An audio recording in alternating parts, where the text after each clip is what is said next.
खाटू श्याम जी की कहानी। खाटू श्याम जी को भगवान श्री कृष्ण ने दिया था कलयुग में पूजे जाने का वरदान।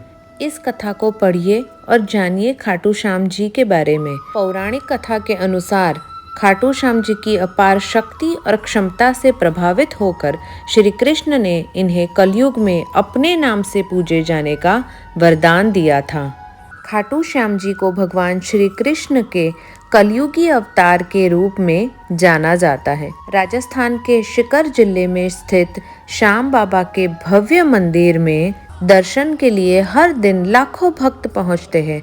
मान्यता है कि श्याम बाबा सभी की मनोकामनाएं पूरी करते हैं और फर्श से अर्श तक पहुंचा सकते हैं। आगे जानिए कौन है बाबा खाटू श्याम। बाबा खाटू श्याम का संबंध महाभारत काल से माना जाता है। वो पांडु पुत्र भीम के पुत्र थे। पौराणिक कथा के अनुसार खाटू श्याम जी की अपार शक्ति और क्षमता से प्रभावित होकर भगवान श्री कृष्ण ने इन्हें कलयुग में अपने नाम से पूजे जाने का वरदान दिया था। आगे जानिए खाटू श्याम जी की कहानी। वनवास के दौरान जब पांडव अपनी जान बचाते हुए भटक रहे थे, तब भीम का सामना हिडिंबा से हुआ। हिडिंबा ने भीम से एक पुत्र को जन्म दिया जिसे घटोका कहा जाता था। घटोका से बर्बरिक पुत्र हुआ। इन दोनों को अपनी वीरता और शक्तियों के लिए जाना जाता था। जब कौरव और पांडवों के बीच युद्ध होना था, तब बर्बरिक ने युद्ध देखने का निर्णय लिया था। भगवान श्री कृष्ण ने जब उनसे पूछा वो युद्ध में किसकी तरफ है, तो उन्होंने कहा था जो पक्ष हारेगा वो उसकी ओर से लड़ेंगे।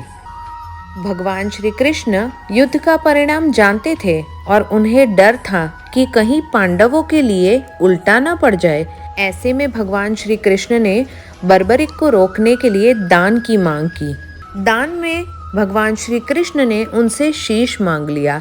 दान में बर्बरिक ने उनको शीश दे भी दिया, लेकिन आखिर तक उन्होंने युद्ध देखने की इच्छा जाहिर की।